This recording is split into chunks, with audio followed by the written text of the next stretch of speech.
దయచేసి అందరం కూర్చుందాం ప్రియులరా. ఈ ప్రత్యేకమైన సమయంలో మనం ఇప్పటి వరకు లూకాసు సువార్త 18వ అధ్యాయం 35 నుంచి 43వ వాక్యం వరకు చదువుకున్నాం. ప్రియులరా, ఇక్కడ ఉన్నటువంటి సత్యాలు మనం గనక గమనించినట్లయితే, మరి ఒక గురుడివాడైనటువంటి వ్యక్తి ఎరికో పట్టణం దగ్గర స్వస్థత సంపాదించుకున్నాడు. యేసుక్రీస్తు ప్రభువారు ఆ గురుడివాడిని స్వస్థపరిచినట్లుగా లేఖనాలు సెలవుబడతా ఉన్నాయి. మరి ఈ యొక్క సంఘటనలో ఈ యొక్క గురుడివాడు యేసు ప్రభుని ఎలా గుర్తెరిగాడు, యేసు ప్రభుని ఏమని గణపరిచాడు అనేటువంటి విషయాలు మనం గమనించినప్పుడు మనం కూడా ప్రభువుని స్తుతించకుండా ఆరాధించకుండా ఉండలేం. మన జీవితాల్లో కూడా ఆత్మీయమైనటువంటి బలహీనతలు ఎన్నో ఉంటుండగా, శారీరక బలహీనతలు కూడా ఎన్నో ఉంటుండగా, మానసిక బలహీనతలు ఎన్నో ఉంటుండగా, అటువంటి పరిస్థితిలో మరి మనం అనేక మార్లు ప్రభువుని సమీపించలేదేమో, ప్రభువే మనల్ని సమీపించాడు. ఈ గురుడివాడు యేసు ప్రభు దగ్గరికి వెళ్ళలేదు, కానీ యేసు ప్రభు వారు మరి ఆ ఊరికి వచ్చినట్లుగా, ఆ వ్యక్తిని మరి దాటుకొని వెళ్తున్నట్లుగా చూస్తూ ఉన్నాం. ఈ రోజున నిన్ను నన్ను అందరినీ కూడా ప్రభు ప్రేమిస్తూ మన కోసమై పరమ నుండి దిగి వచ్చాడు, మనకు అందుబాటులోనికి వచ్చాడు, మనకు అందుబాటులోనికి తన వాక్యాన్ని తీసుకొని వచ్చాడు. మరి ఈ విషయాలన్నీ మనం గమనిస్తూ ఉన్నప్పుడు మనం నిజంగా ప్రభువుని స్తుతించకుండా మహింపరచకుండా ఉండలేం. ప్రియులారా, గమనిస్తున్నట్లయితే చూడండి, లూకాసు సువార్త 18వ అధ్యాయం 35వ వచనం నుంచి చూద్దాం. ఆయన ఎరికో పట్టణమునకు సమీపించినప్పుడు ఒక గురుడివాడు త్రోవ ప్రక్కన కూర్చుండి భిక్షమడుక్కొనుచుండెను. జనసమూహము దాటిపోచున్నట్టు వాడు చప్పుడు విని ఇది ఏమని అడుగగా, వారు నజరేయుడైన యేసు ఈ మార్గమున వెళ్ళుచున్నాడని వానితో చెప్పిరి. ఇదండి అక్కడ జరిగినటువంటి విషయం. యేసుక్రీస్తు ప్రభువారు ఎరికో పట్టణాన్ని సమీపించాడు. ఆ యొక్క పట్టణం దగ్గర త్రోవ ప్రక్కనే గురుడివాడైనటువంటి ఒక భిక్షకుడు ఉన్నాడు. అతని పని ఏంటి అంటే భిక్షమడుక్కోవటం. అతనికి చూపు లేదు, గురుడివాడు, ఇతరులపై ఆధారపడే బ్రతుకుతూ ఉన్నాడు. అటువంటి పరిస్థితిలో ఉన్నటువంటి యొక్క వ్యక్తి మరి ఎవరు కూడా పట్టించుకొననటువంటి వ్యక్తిగా ఉన్నాడు. ఎవరైనా దయదలిస్తే ₹1 ఆయనకి వేస్తారు, అంతే తప్ప అతన్ని ఎవరు కూడా లెక్క చేయట్లేదు, ఖాతరు చేయట్లేదు. మనం చూడండి, మనతో పాటు సమానంగా సంపాదించే వాళ్ళనే మనం లెక్క చేయం. మనకంటే ఎక్కువ సంపాదించే వాళ్ళని కూడా నువ్వు సంపాదిస్తే నేను సంపాదిస్తున్నా అని అన్నట్లుగా చూస్తాం. ఎంత పెద్ద వ్యక్తినైనా ఎవరినైనప్పటికీ కూడా మనం మరి లెక్క లేకుండానే ఉంటాం. అలాంటి మరి పరిస్థితులు ఉంటుండగా ఒక గురుడివాడు బలహీనుడిగా ఉన్నాడు, ఇతరులపై ఆధారపడి బ్రతుకుతూ ఉన్నాడు. అటువంటి వ్యక్తి యొక్క జీవితం ఎంత భయంకరంగా ఉంటుందో ఒకసారి ఆలోచన చేద్దాం. ప్రియమైనటువంటి వాళ్ళరా, నెట్టివేయబడినా కొట్టివేయబడినా ఎవరు పట్టించుకున్న స్థితిలో అతని జీవితం ఉన్నదేమో. ఇతరుల యొక్క దయ దాక్షిణ్యాల మీద బ్రతుకుతూ ఉన్నాడు. అయితే మరి ఒక ప్రత్యేకమైన సమయంలో ఈ గురుడివాడు త్రోవ ప్రక్కన కూర్చొని భిక్షమడుక్కుంటూ ఉంటుండగా ఆ త్రోవ యొద్ద చప్పుడు వచ్చింది, పెద్ద చప్పుడైంది. ఏంటి చప్పుడు అని చెప్పేసి ఆ వెళ్ళేటువంటి వాళ్ళని అడిగినప్పుడు వాళ్ళు తెలియపరుస్తున్నారంట, జనసమూహము దాటిపోచున్నట్టు వాడు చప్పుడు విని ఇది ఏమని అడుగగా వారు నజరేయుడైన యేసు ఈ మార్గమున వెళ్ళుచున్నాడని వానితో చెప్పిరి. నజరేయుడైనటువంటి యేసు ఈ మార్గం గుండా వెళుతున్నాడు, అదే ఈ చప్పుడు. ఆయన ముందు వెనక ఆయన చుట్టూరు కూడా అనేక జనసమూహాలు ఉన్నాయి అన్నట్లుగా మరి ఆ గొప్ప చప్పుడు విని మరి వారిని అడగటం ద్వారా తనకి ఇన్ఫర్మేషన్ వచ్చింది. ప్రియులారా, మరి యేసు ప్రభు వారు వెళ్తున్నాడు అనేటువంటి విషయం అతనికి అర్థమైంది. ఓకే, మరి యేసు ప్రభు వెళ్తున్నాడా, నా భిక్షం ఏదో నేను ఎక్కువ మంది జనాలు ఈ రోడ్డు గుండా వెళుతుంటే నాకు ఎక్కువ డబ్బులు వస్తాయి అని అనుకుంటున్నాడా? కాదండి, తన హృదయంలో ఉన్నటువంటి ఒక ఆశను తీర్చుకోవడానికి ఇష్టపడుతూ ఉన్నాడు. ప్రియులారా, గమనించినట్లయితే 38వ వచనాన్ని చూద్దాం. అప్పుడు వాడు, యేసు దావీదు కుమారుడా, నన్ను కరుణించుమని కేకలు వేయగా. ప్రియులారా, గమనిస్తున్నట్లయితే ఈ నజరేయుడైనటువంటి యేసయ్యను మరి ఈ వ్యక్తి మరి ఎలా గుర్తిస్తున్నాడో చూడండి ప్రియులారా. యేసు అని అంటున్నాడు.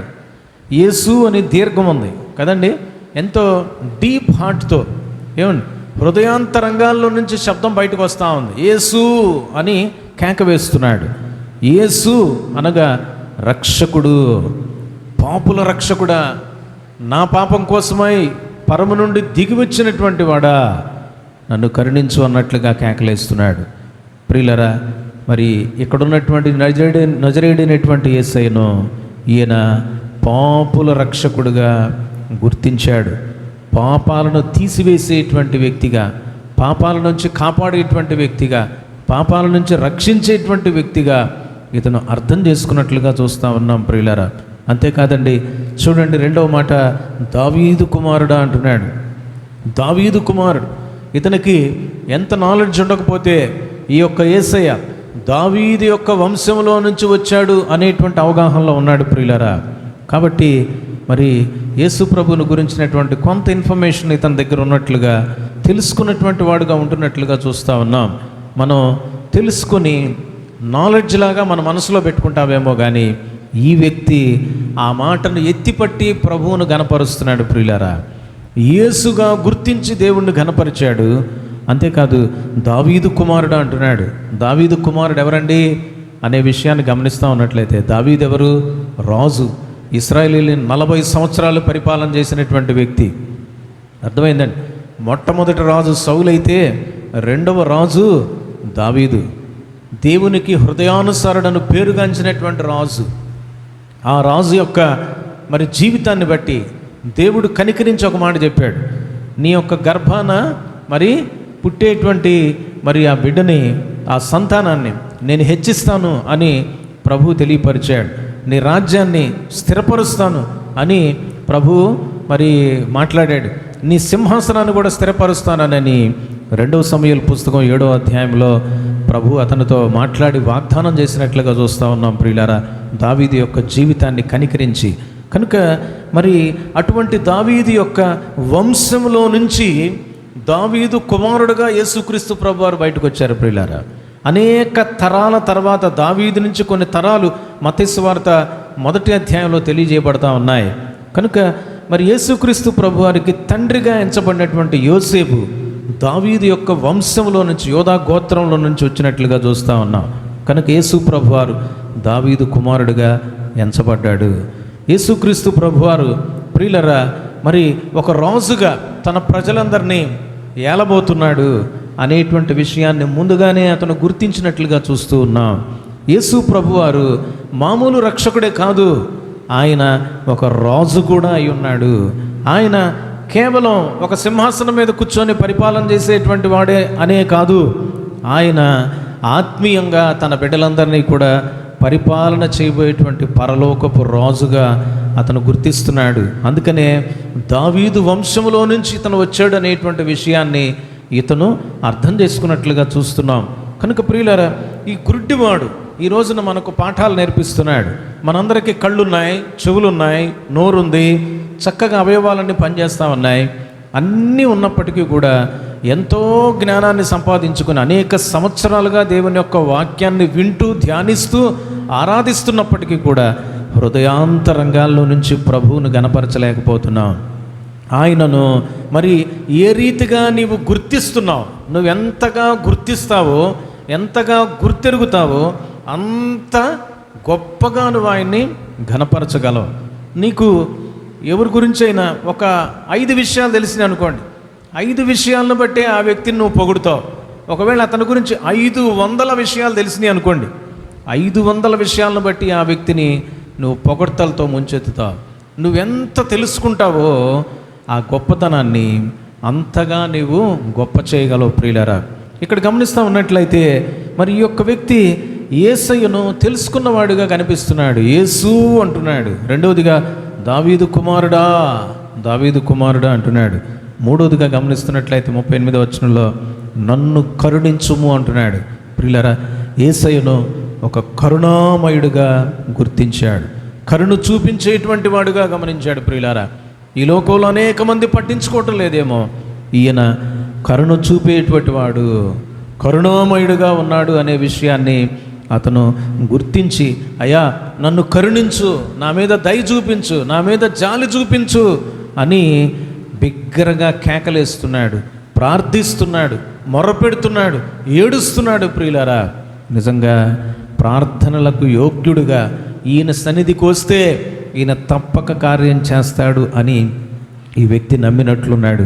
అందుకనే యేసుగా గుర్తించాడు, దావీదు కుమారుడుగా గుర్తించి ఘనపరుస్తున్నాడు, కరుణామయుడుగా గుర్తించి కేకలేస్తున్నాడు.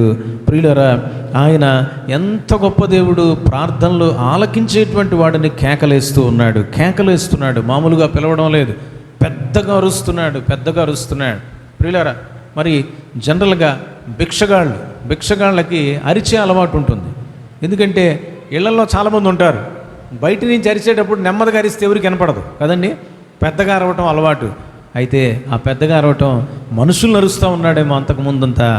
ఇప్పుడు రక్షకుడైనటువంటి యేసయ్యను, రాజకుమారుడైనటువంటి యేసయ్యను, కరుణామయుడైనటువంటి యేసయ్యకు ప్రార్థన చేస్తున్నాడు, బిగ్గరగా కేకలు వేసి పిలుస్తున్నట్లుగా చూస్తూ ఉన్నాం. ప్రియులారా, ఎప్పుడైతే ఈ విధంగా ఇతను గుర్తించి ప్రభువును గణపరుస్తున్నాడో, పిలుస్తున్నాడో, అక్కడ ఉన్నటువంటి వాళ్ళందరూ వెళ్తున్నటువంటి వాళ్ళందరూ ఏం చేశారంటే, చూడండి 39వ వచనంలో, ఊరకుండుమని ముందర నడుచుండిన వారు వారిని గద్దించరు కానీ వాడు మరి ఎక్కువగా, దావీదు కుమారుడా నన్ను కరుణించుమని కేకలు వేసెను. నన్ను కరుణించు అని చెప్పేసేసి ఇంకా ఎక్కువగా కేకలేస్తున్నట్లుగా చూస్తూ ఉన్నాం. ప్రియులారా, అప్పుడు ఏమైందో చూడండి 40వ వచనం, అంతటా యేసు నిలిచి వానిని తన యొద్దకు తీసుకొని రమ్మనెను. ప్రియులారా, ఇక్కడ మనం గమనిస్తూ ఉన్నట్లయితే ఈ వ్యక్తి కేకలేసాడేమో, కానీ ఆ కేకల్ని పట్టించుకుంటాడా లేదా అనేది యేసు ప్రభు వారి మీద డిపెండ్ అయి ఉంది కదండి. మనం ప్రార్థన చేస్తాం, జవాబిస్తాడా లేదా అనేది మరి అధికారి మీద ఉంటుంది, దేవుని మీద ఉంటుంది, ఇతర వ్యక్తుల మీద ఆధారపడి ఉంటుంది. ఇక్కడ ఈ గురుడి భిక్షకుడు మరి ఎక్కువగా బిగ్గరగా కేకలేసినప్పుడు మిగిలిన ప్రజలు ఊరకుండవా, గమ్ముగుండు అని చెప్పేసి గద్దించినట్టుగానే యేసుప్రభు వారు గద్దించలా, పట్టించుకోనట్టుగా వెళ్ళిపోలా, ఆయన పట్టించుకున్నాడు. అతని యొక్క కేకల్ని వినినటువంటి వాడుగా కనిపిస్తూ ఉన్నాడు. మన ప్రార్థనలకు చెవియొగ్గేటువంటి గొప్ప తండ్రిగా, ప్రభువుగా మన యేసయ్య ఉన్నట్లుగా చూస్తూ ఉన్నాం. ప్రియులారా, నీ చుట్టూ ఉండేటువంటి వారు కొన్ని సందర్భాల్లో తల్లి కానీ, తండ్రి కానీ, అన్నదమ్ములు కానీ, అక్క చెల్లెండ్రు కానీ, ఈవెన్ ఎంతో క్లోజ్గా ఉండేటువంటి భార్యాభర్తలు కానీ, ప్రియులారా సొంత ఫ్రెండ్స్ కానీ నీ యొక్క మాటను చెవిని పెట్టట్లేదేమో, వినినట్టే విన్నారు, ఏమీ రెస్పాండ్ కావటం లేదేమో, కానీ మన ప్రభు రెస్పాన్స్ ఇచ్చేటువంటి వాడుగా కనిపిస్తున్నాడు. ఎవరైతే తనకు నిజముగా మొర్రపెట్టు వారికి ఆయన ఎలా ఉంటాడంటండి, మరి సమీపంగా ఉండేటువంటి వాడుగా కనిపిస్తూ ఉన్నాడు. ప్రియులారా, ఆయనకి ఎవరైతే నిజంగా మొరపెడతారో, నిజంగా ఆయన ఆరాధన చేయడానికి ఇష్టపడతారో వాళ్ళంటే ఆయనకి ఇష్టం. పౌలు సీన్లు ఒక రాత్రి జైలు గోడల మధ్య చీకటి గదిలో మరి అన్కాన్షియస్ అయిపోయారు కదా, స్పృహ పడిపోయి ఉన్నారు దెబ్బలు తిని. మధ్యరాత్రి వేళ మెలకు వచ్చింది, ప్రభువుని స్తుతిస్తూ పాటలు పాడుతూ ప్రార్థన చేస్తున్నారు. ప్రభు వారి ప్రార్థనలు ఆలకించినట్లుగా చూస్తున్నాం. ప్రియులారా, వాళ్ళ యొక్క ప్రార్థనలు ఆయన ఆలకించి గొప్ప కార్యం చేసినట్లుగా చూస్తున్నాం. ఒక పెద్ద భూకంపం అక్కడ వచ్చినట్లుగా చూస్తూ ఉన్నాం. ఈ రోజున మన ప్రభు ఎలాంటి వాడు, ఆయన రక్షకుడు, పాపుల రక్షకుడు, ఆయన దావీదు కుమారుడైనటువంటి రాజుగా ఉన్నాడు. మూడవదిగా కరుణామయుడుగా ఉన్నాడు. ఆయన ప్రార్థనలకు యోగ్యుడైనటువంటి ప్రభు. అంతేకాదు ప్రియులారా, ప్రార్థనలకు చెవినిచ్చేటువంటి వాడు, ధ్యాస పెట్టేటువంటి వాడు, పట్టించుకునేటువంటి వాడుగా మనకు కనిపిస్తున్నట్లుగా చూస్తున్నాం.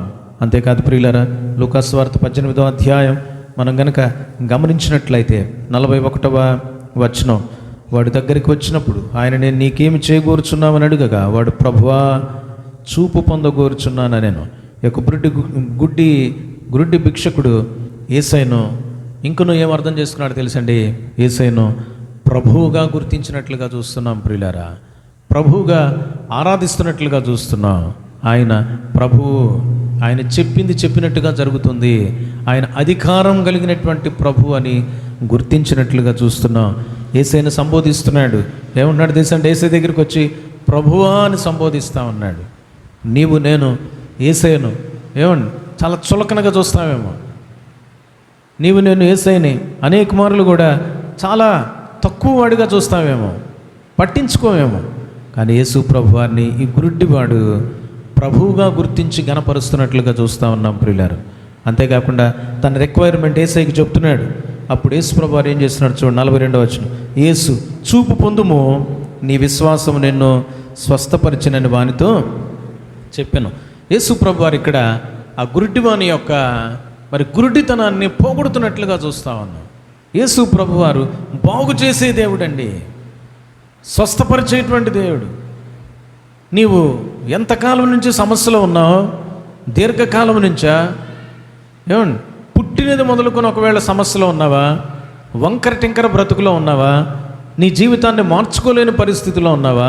అది ఏ సమస్య అయినప్పటికీ కూడా యేసు ప్రభువారికి సమస్తము సాధ్యమే. ప్రభు అంటున్నాడు మరొక చోట, ఇక్కడే లూకాసు వార్త 18వ అధ్యాయంలోనే, అయ్యా ధనవంతుడు దేవుని రాజ్యంలో ప్రవేశించడం కష్టమంటున్నావు కదా యేసయ్యా, మరి అట్లయితే ఎవడు రక్షణ పొందగలడు అని శిష్యులు అడిగినప్పుడు లూకాసు వార్త, ఇదే లూకాసు వార్త 18వ అధ్యాయం ప్రియులరా 27వ వచనంలో యేసయ్య అంటున్నాడు, మనుష్యులకు అసాధ్యములైనవి దేవునికి సాధ్యం. For God everything is possible అంటున్నాడు. For God everything is possible. పుట్టినది మొదలుకొని గుడ్డివాడుగా ఉన్నాడేమో ఈ యొక్క వ్యక్తి. అప్పటి నుంచి ఇప్పటి వరకు కూడా అతని యొక్క జీవితంలో ఎవరు కూడా ఆయనకి చూపునివ్వలేకపోయారు. అయితే ఈ యొక్క వ్యక్తి ఆ సమయంలోనే, అన్ని సంవత్సరాల క్రితమే, ఏమండి ఇప్పుడు మనందరికీ బైబిల్ గురించిన జ్ఞానం, అనేక మెసేజెస్ వింటూ, అనేక మంది దైవజనుల ద్వారా వాక్యాలు వింటూ దేవుడు స్వస్థపరుస్తాడు, బాగు చేస్తాడు అనేటువంటి జ్ఞానం ఉంది. కానీ యేసు ప్రభువారు ఉన్నటువంటి టైంలోనే ఏమండి మామూలు వ్యక్తి కాదు, ఒక చిన్న సమస్యతో ఉన్న వ్యక్తి కాదు, గుడ్డివాడైనటువంటి వ్యక్తి నా కళ్ళు ఈయన తెరవగలడు, అంతటి సామర్థ్యం ఆయనకు ఉంది అని గుర్తించాడు. ఈ రోజున నీవు ఆయన్ని ఎంత గుర్తిస్తావో అంతగా నీవు ఆరాధించగలవు, ఆయన గొప్ప చేయగలవు. అర్థమైందండి? సత్యాన్ని నువ్వు గుర్తిస్తే నీవు సత్యంతో ఆరాధించగలవు. ప్రభు అంటున్నాడు, నేను ఆత్మనై ఉన్నాను, ఆత్మతోనూ సత్యముతోనూ మీరు నన్ను ఆరాధించాలని కోరుతున్నానని ప్రభువారు సెలవిస్తూ ఉన్నాడు. కనుక ఈ రోజున నీవు నేను మనందరం కూడా మొక్కుబడిగా ఆరాధన చేస్తూ వెళ్తున్నామేమో. అయితే ఈ రోజున ఒకసారి మనల్ని మనం పరిశీలన చేసుకుందాం, సత్యాన్ని గుర్తెరుగుదాం. యేసు ప్రభువారు ఏమై ఉన్నాడో గుడ్డివాడు మనకు పాఠాలు నేర్పిస్తున్నాడు. తను గుర్తెరిగాడంట. అయ్యా నేను నా యేసయ్యని ఎలా గుర్తెరిగానో తెలుసా? పాపుల రక్షకుడిగా గుర్తించి యేసు అని కేకలేశాను. ఆయన్ను మరి దావీదు కుమారుడు రాజు అని గుర్తించి ఆయన ఘనపరిచాను.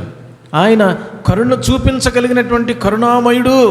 మరి ఖచ్చితంగా ఆయన దగ్గరికి వెళితే ఏమండి కులమని, మతమని, లేకపోతే రంగని, నల్లగున్నారా, ఎర్రగున్నారా, ఇట్లున్నారా, అట్లున్నారా, అవకతవకలతో ఉన్నారా అనే విషయాలు పట్టించుకోడు. ఆయన దగ్గరికి వెళితే కరుణిస్తాడని గుర్తించి నేను కరుణామయుడిగా గుర్తించాను. ఆయన పాదాలు పట్టుకున్నాను, ఆయన దగ్గరికి వెళ్ళాను, ఆయన కరుణించాడని చెప్తున్నాడు. ఆయనకు ప్రార్థన చేస్తే ప్రార్థనకి చెవిస్తాడు, ఆయన ధ్యాస పెడతాడు అని నేను నమ్మాను. ఆయన దగ్గరికి వెళ్ళాను, ఆయన ధ్యాస పెట్టిన ప్రభువుగా ఉన్నాడు. నా మీద తన చూపును పెట్టాడు, నన్ను చూచాడు. నేను చూడలేకపోయానేమో, కానీ ఆయన నన్ను చూచాడు, నా కోసమే వచ్చాడని నాకు అర్థమవుతుంది అన్నట్లుగా గుడ్డి భిక్షగాడి యొక్క మరి మాటలు అక్కడ తెలియపరచబడతా ఉన్నాయి ప్రియులారా. తను గ్రహించుంటాడు, ఈరోజు నా కోసమే ప్రభు వచ్చాడు ఈ మార్గం గుండా. ప్రియులారా చూడండి, యేసు అంటున్నాడు, చూపు పొందుము, నీకు నో మోర్ ఆర్గ్యుమెంట్స్. నీకు విశ్వాసం ఉందని నాకు అర్థమైపోయింది.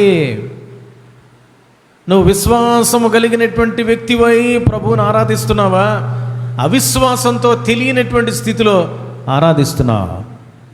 మీరు మీకు తెలియని దానిని ఆరాధిస్తారు అని అన్నాడు యేసు ప్రభు వారు. ఎవరితో అన్నాడమ్మా? సమరయ స్త్రీతో అన్నాడు. సమరయులంట, మరి మీకు తెలియని దాన్ని మీరు ఆరాధిస్తున్నారు, మాకు తెలిసిన దాన్ని మేము ఆరాధిస్తున్నాం అన్నట్లుగా ప్రభు మాట్లాడతాడు. ప్రియులరా, నువ్వు తెలియక ఆరాధిస్తూ ఉన్నట్లయితే నువ్వు ఇంకా సమరయ స్త్రీ స్థితిలో నీ యొక్క జీవితం ఉన్నట్లే, ఎరుగని స్థితిలో ఉన్నట్లే. నువ్వు ఎరిగినటువంటి వాడువేనా? ప్రభువును ఎరిగిన వాడువేనా? నా గొర్రెలు నా స్వరము వినును, ఎరుగును, వెంబడించును అని యోహాను సువార్త 10వ అధ్యాయం 3-4 వచనాల ద్వారా ప్రభు మాట్లాడుతున్నాడు. కనుక నీవు ఆయన గొర్రెగా ఉన్నట్లయితే, ఆయనను వెంబడించే గొర్రెవైనట్లయితే ఆయన స్వరాన్ని క్లారిటీగా గుర్తుపడతావు. ఆయన ఏమై ఉన్నాడో నీవు అర్థం చేసుకుంటావు. ఆయన ఎంతగా నువ్వు అర్థం చేసుకుంటావో అంతగా ఆయనను ఘనపరచడానికి ఇష్టపడతావు. ప్రియులారా, ఈ సమయంలో మరొక మాటను చూసి మనం ఆరాధనలోకి వెళ్తాం. చూడండి, హెబ్రీలకు రాసినటువంటి పత్రిక 11వ అధ్యాయంలో ఒక అద్భుతమైనటువంటి మాట మనం మరి హేబేలు యొక్క జీవితాన్ని బట్టి చూడొచ్చు. ప్రియులారా, చూడండి 4వ వచనం చూడండి. హెబ్రీ 11:4 విశ్వాసమును బట్టి హేబేలు కయ్యూని కంటే శ్రేష్టమైన బలి దేవునికి అర్పించను. తన అన్న కంటేనంట హేబేలు శ్రేష్టమైనటువంటి బలి అర్పించాడంట. శ్రేష్టమైనటువంటి బలి ఎందుకు అర్పించాడు? అర్థమైందండి? ఏమన్నా శ్రేష్టమైన బలి అన్నకంటే నేను గొప్ప అని చూపించుకోవటానికా? మనం కూడా కొన్నిసార్లు ఏం చేస్తాం తెలుసండి, ఎవరైనా ఒక 500 రూపాయలు కానుకేశారు అనుకోండి, ఇంకొకళ్ళు వచ్చేసి 1000 రూపాయలు కానుకేస్తారు. ఎందుకో తెలుసా? అతనికంటే నేను ఎక్కువ వేసా అని చూపించుకోవటానికి. ఒకవేళ నీ మనసులో అది లేదనుకోండి, సంతోషం. కానీ కొంతమంది మనసులో ఎలా ఉంటుందంటే, వాళ్ళకంటే మేము పై స్థాయే అన్నట్టుగా మనసు ఉంటుంది కొంతమందికి. అటువంటి మనసుతో చేశాడు అనుకుంటున్నారా హేబేలు? కాదండి. అక్కడ వాక్యంలో రాయబడి ఉంది 11వ అధ్యాయం 4వ వచనంలో, విశ్వాసమును బట్టి దేవుణ్ణి నమ్మాడంట. దేవుణ్ణి నమ్మడం అంటే దేవుణ్ణి గుర్తెరిగాడు. He recognised his Lord. తన దేవుణ్ణి నమ్మాడు, గుర్తించాడు. తను ఎంత శ్రేష్టమైన వాడో గుర్తించాడు కనుక శ్రేష్టమైన అర్పణ ఆయనకి తీసుకొని వచ్చాడు. నీ దేవుణ్ణి నీవు శ్రేష్టంగా చూస్తే శ్రేష్టమైన ఆయనకి ఇవ్వటానికి వెనుకాడం, దాచిపెట్టుకో. శ్రేష్టమైన భార్యకి, భర్తకి, పిల్లలకా? శ్రేష్టమైన నువ్వు తింటానికా? ఏమండి, పాత నిబంధనల సమయంలో బైబిల్ గ్రంథంలో నూతన నిబంధనలో కూడా ఏం చేసేవాళ్ళు తెలుసండి? శ్రేష్టమైనటువంటి వాటిని ప్రభువుకు అర్పించేవాళ్ళు. ప్రియులారా, మందలో శ్రేష్టమైనవి, తొలిచూలను పుట్టినటువంటి వాటిలో క్రొవ్విన వాటిని ఏరాడంట. ఎవరు? హేబేలు. దేవుడికి అర్పణగా అర్పించాడంట. ఎందుకంటే నా దేవుడు శ్రేష్ఠుడు, 10,000లో అతి సుందరుడు, ప్రపంచాన్ని సృజించిన ఏకైక దేవుడు. ఆయన వల్ల నేను బ్రతికున్నా. ఆయనే జీవం, ఆయనే సర్వం, ఆయనే సమస్తం. నువ్వెంత గొప్పగా తెలుసుకుంటావు అంత గొప్పగా ఆయన ఆరాధిస్తావు. గురుడ్డివాడేమో కానీ చూపు రాక మునిపే ప్రభువును గనపరిచాడు. ప్రియులారా, యేసుగా గుర్తించాడు, దావీదు కుమారుడిగా గుర్తించాడు, కరుణామయుడిగా గుర్తించాడు. ప్రార్థనలు అప్పజెప్పగలం, ఈయన ప్రార్థనలో వింటాడు అని నమ్మాడు, స్వస్థపరుస్తాడు అని నమ్మాడు. ఆ నమ్మి గుర్తించటమే నిజమైనటువంటి ఆరాధన. దేవుడు స్వస్థపరిచిన తర్వాత కూడా ఆయన ఏం చేశాడు చూడండి, అది చూసి మనం ముగిస్తాం.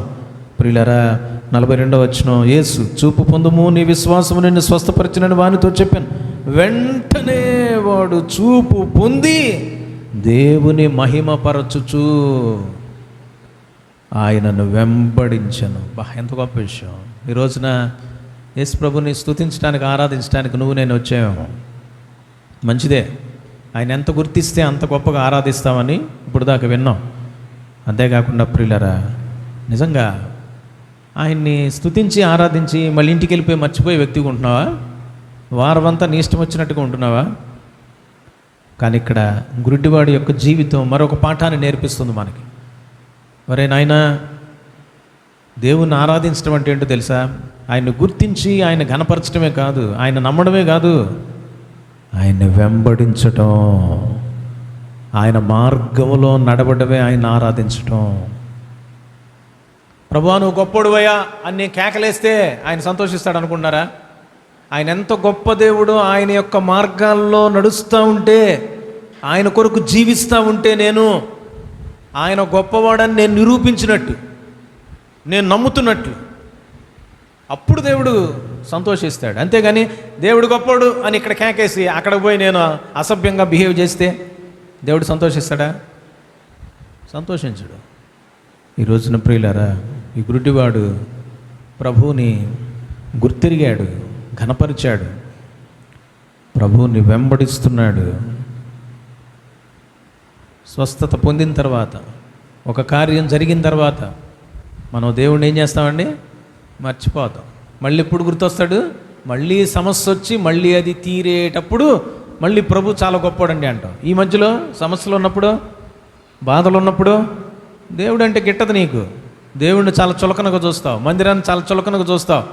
ఇష్టమైతే వస్తావు, కష్టమైతే ఉంటావు. ఏమి పనులు లేవు, ఫ్రీగా ఉన్నావు, అప్పుడు మందిరానికి వస్తావు. కొద్దిగా టైట్ షెడ్యూల్ ఉంది, ఎందుకు అడ్జస్ట్ చేసుకుంటావు? నువ్వు వేరే వాళ్ళ కోసం అయితే అడ్జస్ట్ చేసుకుంటావు, ఫంక్షన్ల కోసం అయితే అడ్జస్ట్ చేసుకుంటావు. ఇక్కడ చూడండి, చూపు పొందకముందు ప్రభువును గుర్తిరిగి గణపరిచాడు, చూపు పొందిన తర్వాత కూడా మార్పు లేదు. అదే డెడికేషన్, ఇంకా ప్రభు మార్గాన్ని వెంబడిస్తున్నాడు. ప్రియులారా, మళ్ళా భిక్షాటన చేయడానికి ఇష్టపట్లా, ప్రభువు వెంట వెళ్తున్నాడంట. ఆయనను వెంబడించను. ఎలా వెంబడిస్తున్నాడు? చూపు పొందినవాడై, ఏమండి, చూపు పొందినవాడై, మహిమపరుస్తున్నవాడై ఆయనను వెంబడిస్తున్నాడు. This is the real testimony. ప్రియులారా, ఈ రోజున నీ సాక్ష్యం ఏంటి? నీ సాక్ష్యం ఏంటి? కేవలం ఒక పాట పాడు, చప్పట్లు కొట్టు, ప్రభువా గొప్ప దేవుడు అని ఒక మాట చెప్పేసేసో, ఏమండి, హాయిగా మరి తలూపుకుంటూ మరి వెళ్ళిపోతానికి ఇష్టపడుతున్నావా? చూడండి, ఈ వ్యక్తి ప్రభువును మహింపరుస్తూ ఆయన్ను వెంబడించాడు. దానివల్ల ఏమైందో తెలుసా ప్రియులారా? ప్రజలందరూ అది చూచి దేవుణ్ణి ఏం చేశారంట? స్తోత్రం చేసిరి. ఇతని జీవితాన్ని చూసి ప్రజలందరూ కూడా దేవుని మహింపరిచారు. ప్రియులారా, నీ జీవితాన్ని చూసి నీ ఇంట్లో వాళ్ళు ప్రభువును స్తుతించగలుగుతున్నారా? ఏ విధంగా ఉందో మన యొక్క జీవితం? ఒకసారి పరిశీలన చేసుకుంటూ, ఈ గురుటివాడు ఏ విధంగా ప్రభువును గుర్తిరిగి ప్రభువును గణపరిచాడు. ప్రభువును గణపరిచినటువంటి వాడై ఉండటం మూలంగా చుట్టూ ఉండేటువంటి వాళ్ళందరూ కూడా ప్రభువును గణపరిచే స్థాయికి తీసుకురాగలిగాడు. ఆ విషయాలు గుర్తెరిగి రోజున ప్రభువును గణపరిచే బ్రతుకులో ముందుకు వెళ్దామా? ఆయన్ని అర్థం చేసుకుంటూ ప్రభువును గణపరుస్తాం. తలలు వంచుదాం, కళ్ళు మూసుకుంటాం. ప్రియులారా, గురుడివాని జీవితంలో ఈ కార్యాలు జరిగినాయి.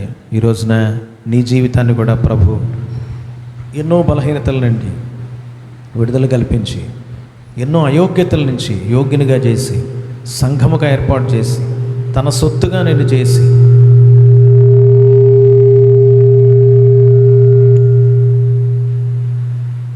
తన సొత్తుగా నిన్ను చేసి ఆయన్ని మరి ఘనపరిచేటువంటి అనుభవాన్ని ఇచ్చాడు. అట్టి ప్రభు అయినటువంటి యేసయ్యను మనసారా హృదయానుసారంగా స్తుతించి ఆరాధిస్తాం. ఆ స్పీకర్ ఎదురుకు పెట్టబాకండి, మైకు ఇటు తిరగండి సార్. తలలు వంచి మోకరించి ప్రభువును గణపరుస్తాం.